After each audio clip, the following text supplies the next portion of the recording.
इस कहानी की शुरुआत में हमें एक आइलैंड को दिखाया जाता है जहाँ बहुत सारे क्रिएचर रहा करते थे। उसी आइलैंड पर हमें सोनिक को दिखाया जाता है जो कि एक हेजोग होता है, लेकिन वो बाकी सबसे बिल्कुल अलग होता है क्योंकि उसके पास बहुत सारी नेचुरल सुपर पावर होती है। वो अपने घर पहुँचता है जहाँ हमें लॉन्ग क्लो को दिखाया जाता है जो कि एक आउल होती है और उन्होंने ही सोनिक को पाला होता है। लॉन्ग क्लो सोनिक को समझाती है कि तुम अपनी पावर का यूज मत किया करो वरना कोई तुम्हें देख लेगा, लेकिन सोनिक कहता है कि मुझे कोई नहीं देख सकता क्योंकि मैं बहुत फास्ट हूँ। तभी वहाँ दूसरे क्रिएचर आकर उन पर अटैक कर देते हैं क्योंकि उन्हें सोनिक की पावर चाहिए थी। लॉन्ग क्लो सोनिक को बचाने के लिए वहाँ से उड़ जाती है, लेकिन तभी वो क्रिएचर उन पर तीर से हमला करने लगते हैं जिससे एक तीर लॉन्ग क्लो को लग जाता है और वो घायल होकर नीचे गिर जाती है। वो सोनिक को समझाती है कि तुम्हारे जैसी पावर मैंने किसी के पास नहीं देखी, इसीलिए हर कोई इसे छीनना चाहेगा और बचने का सिर्फ एक ही तरीका है कि तुम्हें सबसे छिपकर रहना होगा। फिर लॉन्ग क्लो अपने पॉकेट में से एक रिंग निकालकर उसे एक्टिवेट कर देती है जिससे वहाँ दूसरी दुनिया का एक पोर्टल खुल जाता है। लॉन्ग क्लो सोनिक को बताती है कि यह जगह यूनिवर्स के दूसरे कोने में है, इसीलिए तुम वहाँ सेफ रहोगे। तभी वहाँ दूसरे क्रिएचर भी आने लगते हैं। यह देखकर लॉन्ग क्लो सोनिक को सारी रिंग देकर कहती है कि अगर तुम कभी पकड़े जाओ तो इन रिंग्स का इस्तेमाल करना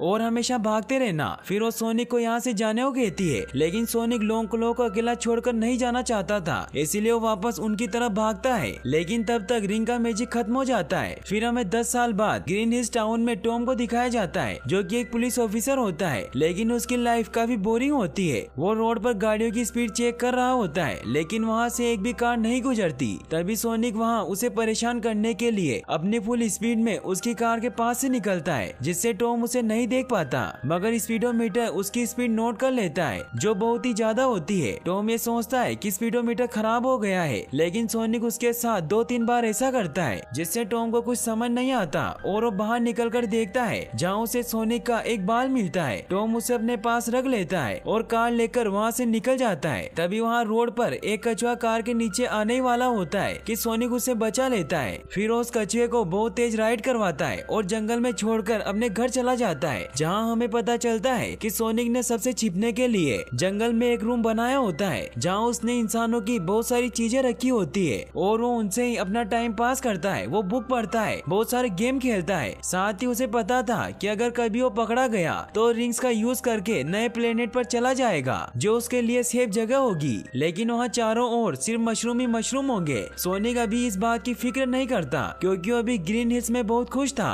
और उसे वहाँ के सभी लोग बहुत अच्छे लगते हैं, लेकिन सोनिक कभी किसी के सामने नहीं आता। सोनिक टॉम को अपना सबसे अच्छा दोस्त मानता है और उसने उसका नाम डोनट लॉर्ड रख रखा होता है। टॉम उसे इसलिए इतना पसंद होता है क्योंकि टॉम हर जानवर और इंसानों की मदद करता है। टॉम अपनी गर्लफ्रेंड मेडी के साथ ग्रीन हिल्स में ही रहता था। मेडी एक वेटरनरी डॉक्टर थी। सोनिक कभी भी टॉम और मेडी के सामने नहीं आता, लेकिन वो खुद को उनकी फैमिली का हिस्सा मानता था और वो उनकी हर एक एक्टिविटी में शामिल था। एक दिन जब टॉम घर आता है तो मेडी उसे बताती है कि उसका सैन फ्रांसिस्को में प्रमोशन हो चुका है, इसीलिए वो दोनों बहुत खुश होते हैं। उन दोनों का ग्रीन हिल्स छोड़ने का मन तो नहीं कर रहा था, लेकिन टॉम और लोगों की मदद करना चाहता था, इसीलिए वो सैन फ्रांसिस्को जा रहा होता है। वहीं फिर हमें सोनिक को दिखाया जाता है जो बेसबॉल का मैच देखने के लिए ग्राउंड के पास आता है और वो सबसे छिपकर मैच देखने लग जाता है। उसे वो गेम काफी अच्छा लगता है और उसका भी गेम खेलने का मन करता है, लेकिन वो सभी के सामने नहीं आ सकता था, इसीलिए वो सभी के जाने के बाद रात में अपनी स्पीड की मदद से खुद की एक टीम बना लेता है और वो खुद ही बैटिंग करता है, बॉलिंग करता है और बॉल कैच करता है। वो अपनी सुपर स्पीड से सब कुछ कर रहा होता है, लेकिन फिर भी वो उदास हो जाता है क्योंकि वो चाहता था कि उसके लिए लोग क्लैपिंग करे, हाई फाई करे, लेकिन कभी भी ऐसा नहीं हो सकता था क्योंकि उसे पता था कि हमेशा उसे सबसे छिपकर रहना होगा। इसी बात से गुस्सा होकर वो बहुत स्पीड में ग्राउंड के चक्कर लगाने लगता है जिससे उसके अंदर से इलेक्ट्रिसिटी स्प्रेड होने लग जाती है। वो इलेक्ट्रिसिटी इतनी ज्यादा होती है कि वो पूरे ग्रीन हिल्स के साथ साथ पूरे पैसिफिक नॉर्थ वेस्ट की बिजली को भी उड़ा देता है। फिर हमें दिखाया जाता है कि इस ब्लू रोशनी से हुए धमाके पर बात करने के लिए यूएस गवर्नमेंट के बोर्ड मेंबर इकट्ठा होते हैं। वो इस हमले पर चर्चा करने लगते हैं। उनमें से कुछ कहते हैं कि शायद ये इलेक्ट्रोमैग्नेटिक पल्सेस की वजह से हुआ होगा, तो कोई कहता है कि इलेक्ट्रोमैग्नेटिक पल्सेस में इतनी पावर नहीं होती। कुछ कहते हैं कि नासा का कहना है कि किसी भी तरह का एलियन हमला नहीं है और न ही पावर प्लांट में कोई प्रॉब्लम है। किसी को कुछ समझ नहीं आता कि ये सब कैसे हुआ, तो प्रेसिडेंट कहते हैं कि हमें इस गुत्थी को सुलझाने के लिए एक ऐसे साइंटिस्ट की हेल्प लेनी चाहिए जो बहुत ही इंटेलिजेंट हो, जिससे सभी समझ जाते हैं कि प्रेसिडेंट उसी सन की डॉक्टर रोबोटनी की बात कर रहे हैं जिसका ना तो कोई काम करने का लहजा है और ना ही कोई तमीज। तो प्रेसिडेंट कहते हैं कि भले ही वो कैसा भी इंसान हो, लेकिन पिछले कुछ सालों में हुए ऐसे हादसों को उसी सन की डॉक्टर ने सोल्व किया है। फिर हमें उसी ग्राउंड को दिखाया जाता है जहाँ आर्मी अपनी इन्वेस्टिगेशन कर रही होती है। तभी वहाँ डॉक्टर रोबोटनिक अपना बहुत ही एडवांस ट्रक लेकर आता है और उसके पीछे उसके असिस्टेंट भी होते हैं। डॉक्टर बाहर निकलते ही अपनी पावर दिखाने लगता है। वो आर्मी के इंचार्ज की बहुत ही बेइज्जती करता है। वो उसे कहता है कि यहाँ तुम्हारी कोई जरूरत नहीं है, तुम वहाँ साइड में खड़े हो जाओ और मेरा काम देखो। फिर डॉक्टर अपने ट्रक में से अपने बहुत ही एडवांस ड्रोन्स निकालकर उनको हर डायरेक्शन में भेज देता है। ड्रोन फॉरेस्ट में पहुंचकर हर एक चीज को स्कैन करने लग जाते हैं। तभी वहाँ एक ड्रोन सोनिक के फुटप्रिंट स्कैन कर लेता है। डॉक्टर रोबोटनिक उस फुटप्रिंट पर रिसर्च करने लग जाता है। तभी वहाँ एजेंट स्टोन आता है जो रोबोटनिक का ही असिस्टेंट होता है। डॉक्टर स्टोन को बताता है कि यह फुटप्रिंट कोई आम फुटप्रिंट नहीं है, यह किसी क्रिएचर का है, क्योंकि मैंने इसे अर्थ पर रहने वाले सभी जानवरों से मैच किया है, लेकिन ये किसी से भी मैच नहीं हुआ। और अब डॉक्टर उस क्रिएचर को देखने के लिए बहुत ही एक्साइटेड हो जाता है। वो अपनी सारी सर्चिंग टीम को इस फुटप्रिंट वाली जगह पर भेज देता है। आर्मी और ड्रोन वहाँ जाकर उस एरिया की छानबीन करने लग जाते हैं। सोनिक छिपकर ये सब देख रहा होता है। सोनिक समझ जाता है कि वो सब यहाँ उसे पकड़ने के लिए आए हैं, इसीलिए वो मशरूम प्लेनेट जाने की तैयारी करने लग जाता है। वो अपने बैग में जो कुछ समेट सकता था वो समेट लेता है और वो अपनी रिंग की मदद से मशरूम प्लेनेट जाने लगता है। लेकिन तभी उसे वहाँ किसी के आने की आवाज सुनाई देती है, इसीलिए वो रिंग का इस्तेमाल नहीं करता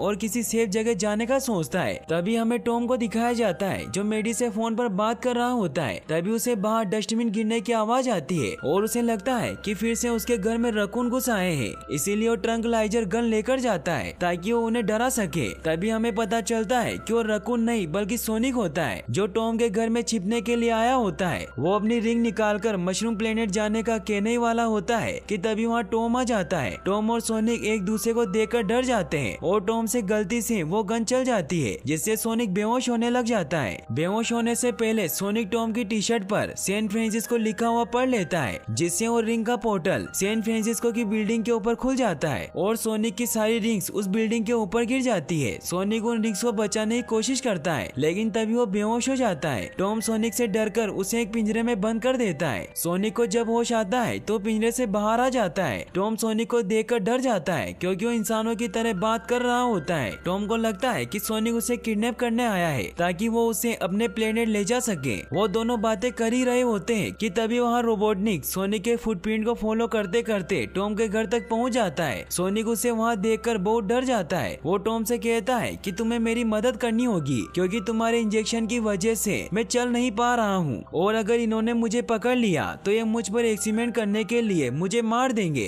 टॉम उसकी मदद करने के लिए तैयार हो जाता है और उसे एटिक में ले जाकर छिपा देता है। फिर टॉम बाहर आकर रोबोटनिक से बात करता है। रोबोटनिक टॉम को कहता है कि वो यहाँ पावर कट की रिसर्च कर रहा है, लेकिन टॉम उसे अंदर नहीं आने देता। तो डॉक्टर अपने ड्रोन को टॉम के घर में भेज देता है जो टॉम के घर की हर चीज को स्कैन करने लग जाते हैं। सोनिक डरकर वहाँ से नीचे आ जाता है, जिससे वो एक टेबल से टकरा जाता है। यह सुनकर रोबोटनिक टॉम को धक्का देकर अंदर आ जाता है, लेकिन वहाँ रकून होता है जो केक खा रहा होता है। डॉक्टर वहाँ से जाने लगता है, लेकिन तभी उसे वहाँ सोनिक का बाल दिखाई देता है। डॉक्टर अपनी ड्रोन गन से टॉम को डराता है और उसे पूछता है कि मुझे बता दो कि वो क्रिएचर कहाँ पर है। तभी सोनिक टॉम को मुसीबत में देखकर रोबोटनिक के सामने आ जाता है। रोबोटनिक सोनिक को देखकर डर जाता है। तभी टॉम मौके का फायदा उठाकर उसके मुंह पर एक जोरदार पंच मारता है, जिससे वो बेहोश हो जाता है। लेकिन तभी उसका रोबोट उन पर फायर करने लगता है। टॉम और सोनिक टेबल के नीचे छिप जाते हैं, लेकिन सोनिक उस ड्रोन को डिस्ट्रॉय करने के लिए उसके ऊपर चढ़ जाता है। तभी टॉम एक वास को उठाकर उस ड्रोन को डिस्ट्रॉय कर देता है। फिर टॉम और सोनिक वहाँ से कार से निकलकर भाग जाते हैं। तभी असिस्टेंट स्टोन आकर डॉक्टर को होश में लाता है। डॉक्टर स्टोन पर बहुत गुस्सा करता है कि तुमने उसको रोका क्यों नहीं। फिर हमें सोनिक और टॉम को दिखाया जाता है। सोनिक टॉम को कहता है कि मैं हेजोग हूँ और मैं बहुत बड़ी मुसीबत में फंस गया हूँ क्योंकि मेरी रिंग सैन फ्रांसिस्को के टावर के ऊपर गिर गई है और बिना रिंग के मैं मशरूम प्लेनेट नहीं जा सकता, इसीलिए तुम ही मुझे सैन फ्रांसिस्को पहुँचाओगे। लेकिन टॉम मना कर देता है। वो कहता है कि तुम्हारी वजह से मैंने उस गवर्नमेंट डॉक्टर को मारा जिससे मैं मुसीबत में पड़ चुका हूँ, और वो सोनिक को नीचे उतारकर उसे खुद ही सैन फ्रांसिस्को जाने को कहता है। सोनिक बहुत स्पीड में जाता है और बहुत दूर जाकर वापस आ जाता है और टॉम को बताता है कि मुझे सैन फ्रांसिस्को का रास्ता नहीं पता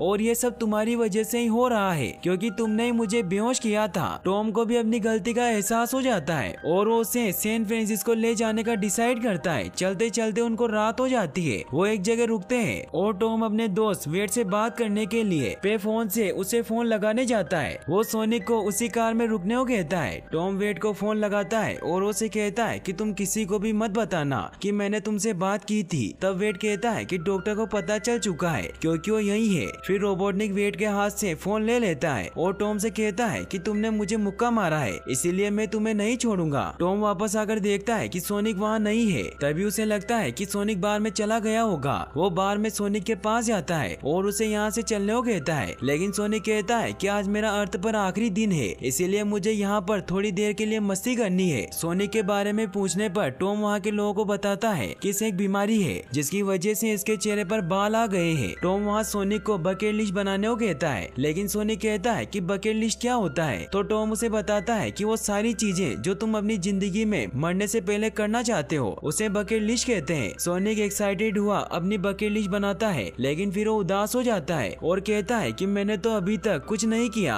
और कल मैं अर्थ छोड़कर चला जाऊंगा। ये सुनकर टॉम भी थोड़ा इमोशनल हो जाता है और वो सोनिक को यहाँ 1 घंटे रुककर अपनी बकेट लिस्ट पूरा करने को कहता है। फिर टॉम और सोनिक बहुत मस्ती करते हैं। सोनिक गेम खेलता है, बुल राइड करता है और मस्ती मस्ती में सोनिक अपनी बकेट लिस्ट में से बहुत सारी चीजें कर लेता है। लेकिन तभी सोनिक वहाँ कुछ गुंडों से पंगा ले लेता है, जिससे वहाँ सभी एक दूसरे से लड़ने लग जाते हैं। एक गुंडा सोनिक को मारने लगता है, लेकिन तभी सोनिक अपनी पावर यूज करता है, जिससे ऐसा लगता है जैसे सब कुछ फ्रीज हो गया हो। फिर सोनिक अपनी स्पीड की मदद से सभी को पीटने लग जाता है और वो टॉम को भी बचाकर साइड कर देता है। फिर सीन जब नॉर्मल होता है तो सभी गुंडे नीचे गिर जाते हैं और सोनिक और टॉम वहाँ से बचकर निकल जाते हैं। ज्यादा रात होने की वजह से वो एक होटल में रुकते हैं। टॉम सोनिक को कहता है कि इस रूम में तुम चाहे जितनी मस्ती कर सकते हो। फिर सोनिक अपनी फुल स्पीड में वहाँ मस्ती करने लग जाता है, लेकिन फिर वो थक कर सो जाता है। तब टॉम की नजर सोनिक के बकेट लिस्ट पर जाती है, जिसमें अभी भी एक फिश बची होती है जो कि मे के रियल फ्रेंड होती है, यानी कि सोनिक का अभी तक कोई भी सच्चा दोस्त नहीं होता। तभी टॉम टीवी में न्यूज देखता है कि रोबोटनिक ने उसे टेररिस्ट करार दे दिया है और पुलिस उसे ढूंढ रही है। फिर हमें रोबोटनिक और स्टोन को दिखाया जाता है, जो उस बार से सोनिक और टॉम के बारे में इंफॉर्मेशन पता कर लेते हैं कि टॉम और सोनिक सैन फ्रांसिस्को जा रहे हैं। इसीलिए रोबोटनिक उन्हें रोकने के लिए उनके पीछे अपना बहुत ही पावरफुल टैंक भेजता है। वो टैंक टॉम की गाड़ी पर अटैक कर देता है, जिससे सोनिक को उस पर गुस्सा आ जाता है और उसमें से इलेक्ट्रिसिटी स्प्रेड होने लग जाती है। वो बॉल बनकर उस टैंक को तबाह कर देता है। सोनिक और टॉम बहुत खुश हो रहे होते हैं कि उन्होंने टैंक को डिस्ट्रॉय कर दिया,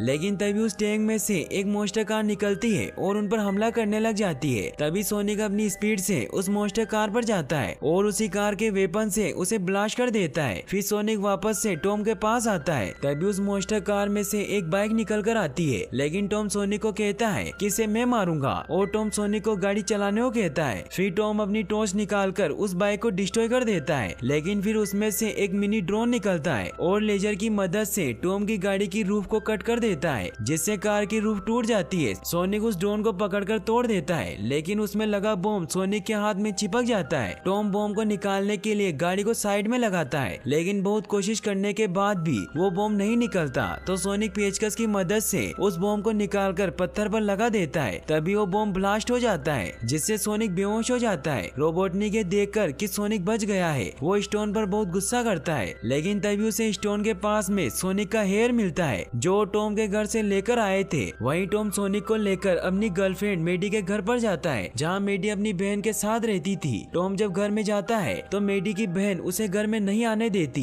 क्योंकि सारी सिटी में टॉम को क्रिमिनल करार कर रखा था। लेकिन फिर भी टॉम अंदर आ जाता है और टॉम का डॉग सोनिक के ऊपर रखी चादर हटा देता है, जिससे सोनिक सबके सामने आ जाता है। सोनिक को देखते ही मेडी की बहन बेहोश हो जाती है। वहीं दूसरी तरफ डॉक्टर सोनिक के हेयर पर एक्सपेरिमेंट करने लग जाता है। फिर उसे पता चलता है कि इस हेयर में बहुत ही ज्यादा हाई वोल्टेज की इलेक्ट्रिसिटी है और वो किसी भी चीज को बहुत फास्ट बना सकती है। फिर वो उस हेयर को अपनी मशीनों में लगा देता है, जिससे उसकी मशीनें सुपर फास्ट हो जाती है। वहीं दूसरी तरफ टॉम मेडी को कहता है कि तुम इसे कुछ भी करके होश में लाओ। तो मेडी कहती है कि मैं वेटरनरी डॉक्टर हूँ और मैं सिर्फ जानवरों को देखती हूँ और मैंने ऐसा क्रिएचर आज तक नहीं देखा। लेकिन फिर वो उसे इंसानों को होश में लाने का कैप्सूल सुंघाती है, जिससे सोनिक होश में आते ही स्पीड में दौड़ने लग जाता है। मेडी उसे देखकर घबरा जाती है। वो टॉम से बात करने के लिए उसे बाहर लेकर जाती है। मेडी टॉम से पूछती है कि तुम इस एलियन के साथ क्या कर रहे हो। तो टॉम कहता है कि मैंने गलती से उसे ट्रंकलाइजर गन से शूट कर दिया था, इसीलिए मैं उसकी मदद कर रहा हूँ और मुझे उसे ट्रांस अमेरिका बिल्डिंग पर लेकर जाना है। सोनिक की जान खतरे में होने होने की वजह से मेडी मान जाती है क्योंकि टॉम उसकी जान बचाने के लिए ये सब कर रहा होता है। वहीं जोजो सोनिक के फटे हुए जूते देखकर उसके लिए नए जूते लेकर आ जाती है, जिससे सोनिक बहुत खुश होता है। फिर वो तीनों ट्रांस अमेरिका बिल्डिंग की तरफ निकलते हैं, जहाँ पहुँचने पर टॉम सोनिक को बैग में छिपा लेता है ताकि किसी को सोनिक के बारे में कुछ पता न चले। और फिर वो तीनों ट्रांस अमेरिका बिल्डिंग की छत पर चले जाते हैं, जहाँ सोनिक को वो रिंग वाला बैग मिल जाता है। अब सोनिक के जाने का टाइम आ गया था, इसीलिए टॉम और सोनिक काफी इमोशनल हो जाते हैं। सोनिक जाना नहीं चाहता था, लेकिन वो यहाँ रुक भी नहीं सकता था क्योंकि वो नहीं चाहता था कि उसकी वजह से वो लोग मुसीबत में पड़े। फिर सोनिक रिंग निकालकर मशरूम प्लेनेट जाने का कहता है, लेकिन वो रिंग रोबोटनिक के ड्रोन से टकरा जाती है। रोबोटनिक अपने साथ बहुत सारे ड्रोन लेकर आया होता है और उसने उसे चारों ओर से घेर लिया होता है। रोबोटनिक उन्हें कहता है कि अब तुम यहाँ से नहीं भाग सकते।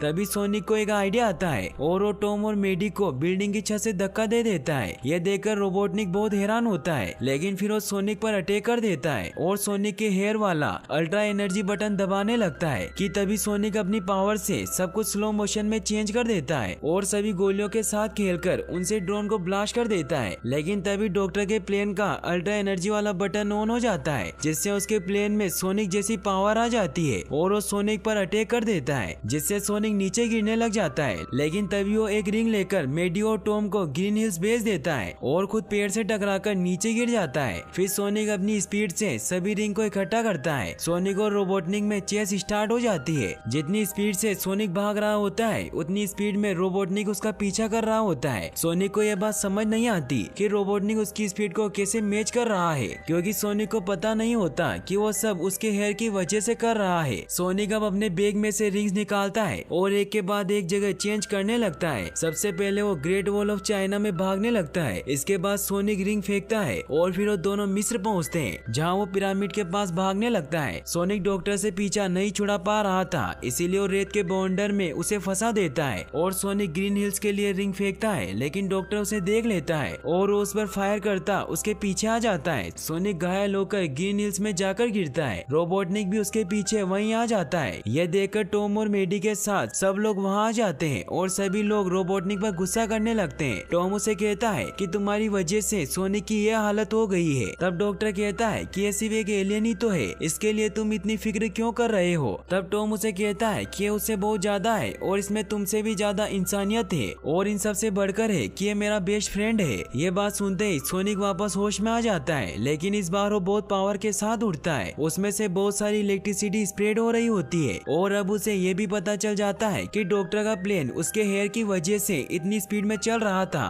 तब वो अपनी इलेक्ट्रिसिटी की मदद से उस अल्ट्रा पावर वाले सिस्टम को भी क्रैक कर देता है, लेकिन फिर भी रोबोटनिक सोनिक पर हमला करने के लिए अपने सारे मिसाइल उस पर छोड़ देता है। सोनिक वहाँ फिर से डबल सुपर स्पीड में भागता है और सभी मिसाइल से बचता हुआ रोबोटनिक के प्लेन पर एक के बाद एक अटैक करता जाता है, जिससे वो प्लेन काफी डैमेज हो जाता है। तभी टॉम सोनिक की एक रिंग निकालकर मशरूम प्लेनेट के लिए टनल खोल देता है और सोनिक अपने बॉल वाली पावर से रोबोटनिक को प्लेन के साथ ही मशरूम प्लेनेट भेज देता है, जिससे सभी बहुत खुश होते हैं। टॉम सोनिक को कहता है कि तुमने कर दिखाया। तो सोनिक कहता है कि ये सब हमने मिलकर किया है। अब सभी वापस अपनी नॉर्मल लाइफ जीने लग जाते हैं। टॉम अब सैन फ्रांसिस्को नहीं जाता, वो ग्रीन हिल्स में मेडी के साथ वहीं रहने लग जाता है। वो अपने घर को रेनोवेट कर रहे होते हैं कि तभी वहाँ प्रेसिडेंट टॉम को थैंक यू करने के लिए आते हैं कि तुमने एलियन के बारे में किसी को नहीं बताया, और साथ ही में वो टॉम को कुछ पैसे भी देते हैं। प्रेसिडेंट टॉम से कहता है कि क्या तुम मुझे उस एलियन से मिलवा सकते हो, मैं सच कह रहा हूँ, मैं किसी को कुछ नहीं बताऊंगा। तब टॉम कहता है कि अब मैं उससे नहीं मिलता और वो यहाँ से चला गया है। फिर टॉम दरवाजा बंद कर देता है, लेकिन सोनिक वहीं उनके साथ ही होता है। वहाँ टॉम सोनिक को एक गिफ्ट के तौर पर एटिक में उसके लिए घर बना देता है और उसकी पुरानी हर चीज अपने रूम पर लगा देता है। सोनिक बहुत इमोशनल हो जाता है और साथ ही बहुत खुश भी होता है, क्योंकि आखिरकार उसे अपनी फैमिली मिल जाती है। वहीं फिर हमें मशरूम प्लेनेट पर रोबोटनिक को दिखाया जाता है, जो वहाँ बहुत परेशान हो जाता है क्योंकि वहाँ मशरूम के अलावा कुछ भी नहीं होता। लेकिन तभी हमें पता चलता है कि रोबोटनिक के पास अभी भी सोनिक का हेयर होता है और यहीं पर ये मूवी एंड हो जाती है। लेकिन फिर हमें इस मूवी के पोस्ट क्रेडिट सीन को दिखाया जाता है, जहाँ हमें एक फीमेल हेजो को दिखाया जाता है जिसका नाम टेल्स होता है और वो यहाँ ग्रीन हिल्स में सोनिक को ढूंढने आई होती है। और यहीं पर ये फिल्मी कहानी फाइनली खत्म हो जाती है। और गाइस, अगर आप ऐसी और वीडियोस देखना चाहते हैं तो डिस्क्रिप्शन में दी गई लिंक्स पर क्लिक करके वॉच कर सकते हैं। और वीडियो को लाइक और चैनल को सब्सक्राइब करने के लिए आप आपका तहे दिल से शुक्रिया। Thanks for watching.